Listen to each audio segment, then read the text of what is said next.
কি করতো, লটারি কেটে যেত, লটারি কাটতো, লটারি কেটে কেটে কেটে কেটে সামনে কাতারে যেত। কিন্তু মানুষ বুঝে না, আমরাও বুঝি না যে প্রথম কাতারের ফজিলতটা কি।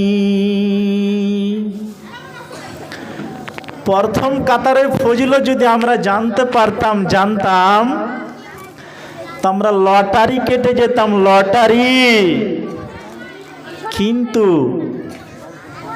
আমরা তো জানি না এর ফজিলতটা কি। আবার আমরা নামাজ পড়ি, নামাজ পড়তে পড়তে তাসবিহ গুনি কিনা, তাসবিহ গুনো, কি দোয়া বলো, কতবার করে, এর ফজিলত কি। তাসবিহ যে গুনো, এই তাসবিহ গুনা ফজিলত কি। তাসবিহ গুনা ফজিলত কি গো, জানা নাই। আমি বলে দিচ্ছি, অল্প অল্প করে শোনেন। কি নবীজি বলছেন,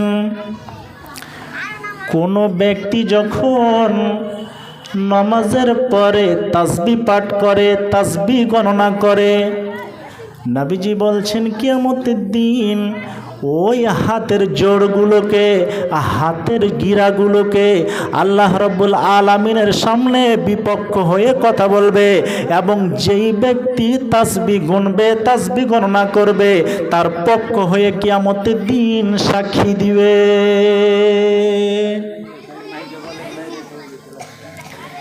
কি বুঝলে? আমরা যে তাসবিহ গণনা করি, আমরা যে তাসবিহ গণনা করি, তো এই তাসবিহ গণনার ফলে কাল কিয়ামতের দিন এই হাতের জোড়গুলি কাল কিয়ামতের দিন আল্লাহর সামনে কথা বলবে আমার পক্ষে, আপনার পক্ষে। তাইলে কত ফজিলত আছে, হ্যাঁ? তাইলে কিন্তু আমরা তাসবিহগুলো গুনছি, কিন্তু সঠিক নিয়মে গুনি না। অথচ স্পষ্ট করে তাসবিহগুলো বর্ণনা গুনতে হবে, তাসবিহগুলো গণনা করতে হবে। এবার আপনি প্রশ্ন করবেন, মুলি সাহেব ডান হাত থেকে বলবো না বাম হাত থেকে? ডান হাত থেকে বলতে হবে, ডান হাত থেকে গণনা করতে হবে। কেন বাম হাত নয়? বাম হাত হলো সর্বনিম্ন কাজের জন্য, ডান হাতটা হলো তাসবিহ তাহলিল ভালো ভালো কাজের জন্য। এবার প্রশ্ন আসবে, ডান দিক থেকে গুনবো না বাম দিক থেকে? ডান দিক থেকে উত্তম। এবার তোমার যদি অসুবিধা হয় বা সুবিধা লাগে যে আমি বাম দিক থেকে গুনি, তো গুনা যায়। তাহলে উত্তমটা কোনটা? ডান দিক থেকে। কি বলবো? সুবহানাল্লাহ কয়বার করে বলবো? 33 বার করে। তারপরে আমরা অহেতুক অনার্থক বসে না থেকে যদি আমরা সকাল সন্ধ্যায় কি দোয়া বলি, সুবহানাল্লাহি ওয়া বিহামদিহি সুবহানাল্লাহিল আযীম, এই দোয়াটা কোনো বান্দা কিংবা কোনো বান্দি যদি সকালে 100 বার পাঠ করে এবং বিকালে 100 বার পাঠ করে, তো নবীজি বলছেন হুত্তাত খাতায়াহু ওয়া ইন কানা মিসলু জাবাদিল বাহার, যতগুলো সমুদ্রের ফেনা আছে, সমুদ্রের ফেনা পরিমাণ তোমার যদি গুনাহ থাকে, সমুদ্রের ফেনা পরিমাণ তোমার যদি গুনাহ থাকে, আর সকালবেলায় যদি বলো সুবহানাল্লাহি ওয়া বিহামদিহি সুবহানাল্লাহিল আযীম 100 বার করে যদি বলতে পারো, 100 বার করে যদি বলতে পারো, তো তোমার যতই গুনাহ থাকুক না কেন, সমুদ্রের ফেনা পরিমাণ যদি গুনাহ হয়ে যায়, তো আল্লাহ রাব্বুল আলামিন সমস্ত গুনাহগুলিকে মাফ করে দিবেন। একবার বলুন আলহামদুলিল্লাহ।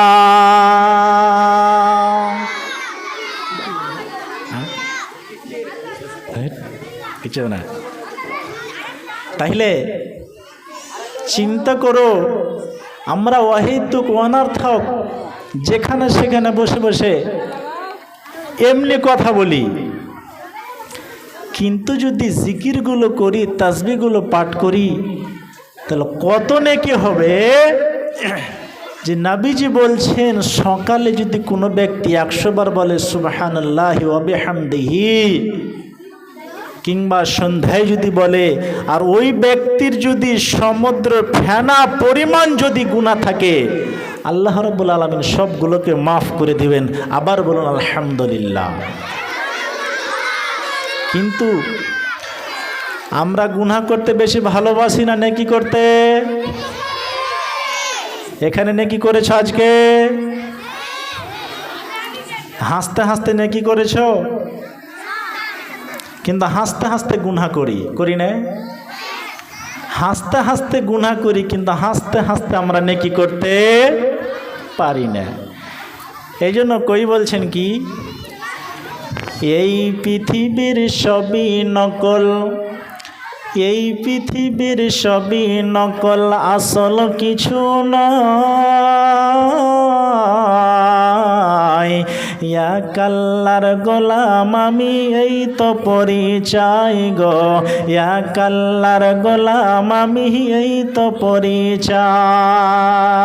এই পৃথিবীর সবই নকল, এই পৃথিবীর সবই নকল, আসল কিছু নয়। এক আল্লাহর গোলাম আমি, এই তো পরিচয় গো, এই তো পরিচয়। কোরআন হাদিস শাসনতন্ত্র রাসূল আমার নেতা, কোরআন হাদিস শাসনতন্ত্র রাসূল আমার নেতা। উৎসাহ মর চির অমলার ইতিহাস বিড়িয়ে গাথা। এই পৃথিবীর সবই নকল, এই পৃথিবীর সবই নকল, আসল কিছু নয়। এক আল্লাহর গোলাম আমি, এই তো পরিচয় গো, এই তো পরিচয়।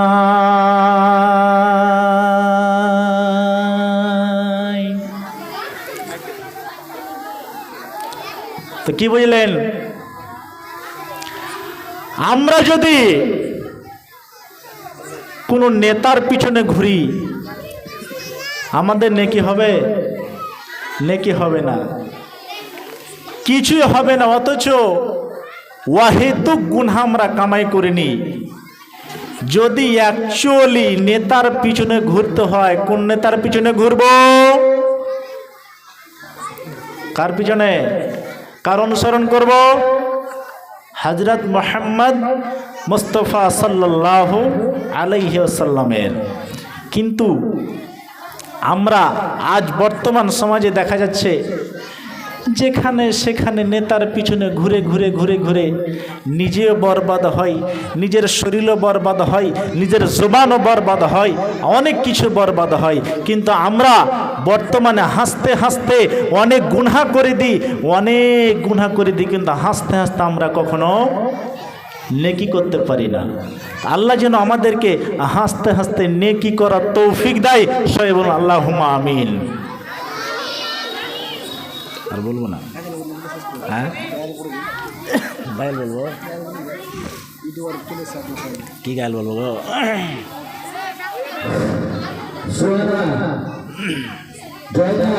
তো আর ঝরে গেছে তবু মনের যুবক আমি, দিব্যি করে যাই সেই কাজ আজ, যে কাজ পারো না তুমি, সে কাজ পারো না তুমি।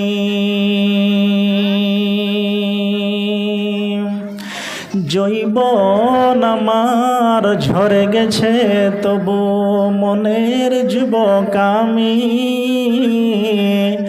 দিব্যি করে যাই সেই কাজ আজ, যে কাজ পারো না তুমি, সেই কাজ পারো না তুমি। ধর্মের ভূমি আগাছাতে ভরা, সেচ খাচ দেয় না কেউ, যার কাঁধে আছে দেখাশোনা ভার, ঘুমায়ে পড়েছে সে, ঘুমায়ে পড়েছে সে। সইতে না পেরে করুণ দশা, সইতে না পেরে করুণ দশা, কোমর বেঁধেছি আমি, দিব্যি করে যাই সেই কাজ আজ, যেই কাজ পারো না তুমি, যে কাজ পারো না তুমি। জৈবন আমার ঝরে গেছে তবু মনের যুবক আমি, দিব্যি করে যাই সেই কাজ আজ, যেই কাজ পারো না তুমি, সেই কাজ পারো না তুমি। ঘোচাতেই হবে তোমাকে আমাকে, ঘোচাতেই হবে তোমাকে আমাকে, জাতির করুণ দশা, জ্বালাতেই হবে আলো ঘরে ঘরে, তাড়াতে হবে অমানেশা। ঘোচাতেই হবে তোমাকে আমাকে, জাতির করুণ দশা, তাড়াতেই হবে আলো ঘরে ঘরে, জ্বালাতে হবে অমানেশা, জ্বালাতে হবে অমানেশা। তুমিও এবার পণ করো ভাই, তুমিও এবার পণ করো ভাই, যে পণ করেছি আমি, দিব্যি করে যাই সেই কাজ আজ, যে কাজ পারো না তুমি, সেই কাজ পারো না তুমি।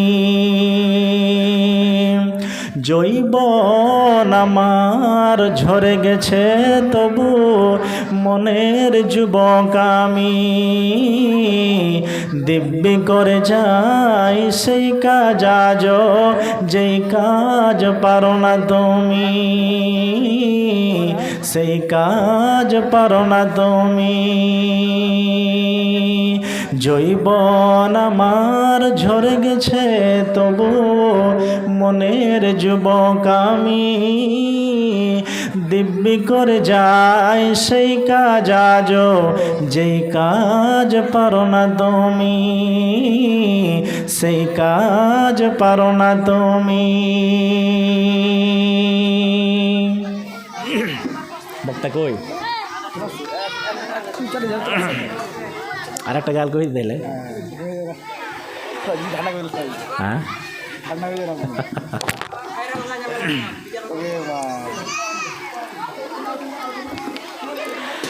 আগের সেই দিন কি ফিরে পাবো আর আমরা, আগের সেই দিন কি ফিরে পাবো আর। আগেকার ডাক্তারেরা ছিল না এত চিটার, আগেকার ডাক্তারেরা ছিল না এত চিটার, হইলে জ্বর জ্বালা লাগাইতো থার্মোমিটার, বগলে চেপে ধরে 1-1.5 মিনিট পরে, বগলে চেপে ধরে 1-1.5 মিনিট পরে, ঝাড়া মেরে বলতো 104। আগের সেই দিন কি ফিরে পাবো আর আমরা, আগের সেই দিন কি ফিরে পাবো আর। আগেকার ডাক্তারেরা ছিল না এত চিটার, আগেকার ডাক্তারেরা ছিল না এত চিটার, হইলে জ্বর জ্বালা লাগাইতো থার্মোমিটার, বগলে চেপে ধরে 1-1.5 মিনিট পরে, ঝাড়া মেরে বলতো 104। আগের সেই দিন কি ফিরে পাবো আর আমরা, আগের সেই দিন কি ফিরে পাবো আর। প্যারাসিটামল একটা চাইরানা, ওষুধ দিয়া বলে বেশি খাইবা না, প্যারাসিটামল একটা চাইরানা, ওষুধ দিয়া বলে বেশি খাইবে না, জ্বর একটু বেশি হলে অ্যান্টিবায়োটিক দিয়ে বলে, জ্বর একটু বেশি হলে অ্যান্টিবায়োটিক দিয়ে বলে, 2 দিন পর ভালো হয়ে যাবে জ্বর, আগের সেই দিন কি ফিরে পাবো আর আমরা, আগের সেই দিন কি ফিরে পাবো আর। হাতুড়ে ডাক্তারদের ছিল হাত যশ, হাতুড়ে ডাক্তারদের ছিল হাত যশ, রোগী এলে বলতো আমার কাছে বস, দেখি তো চোখের পাতা বলি তো রোগের কথা, দেখি তো চোখের পাতা বলি তো রোগের কথা, ফিস দেওয়া লাগতো না, ছিল না চেম্বার, আগের সেই দিন কি ফিরে পাবো আর আমরা, আগের সেই দিন কি ফিরে পাবো আর। বর্তমান দেশে এখন ডিজিটাল কারবার, বর্তমান দেশে এখন ডিজিটাল কারবার, মেয়েদের পেটে বাচ্চা এলেছে বারবার, দেখি তো লাগাই তো সেলাইন বলে বাচ্চা বেলাইন, লাগাই তো সেলাইন বলে বাচ্চা বেলাইন, তাড়াতাড়ি করিতে হবে রুগী সিজার, আগের সেই দিন কি ফিরে পাবো আর আমরা, আগের সেই দিন কি ফিরে পাবো আর। আগেকার ডাক্তারেরা ছিল না এত চিটার, হইলে জ্বর জ্বালা লাগাইতো থার্মোমিটার, বগলে চেপে ধরে 1 মিনিট পরে ঝাড়া মেরে বলতো 104, আগের সেই দিন কি ফিরে পাবো আর আমরা, আগের সেই দিন কি ফিরে পাবো আর।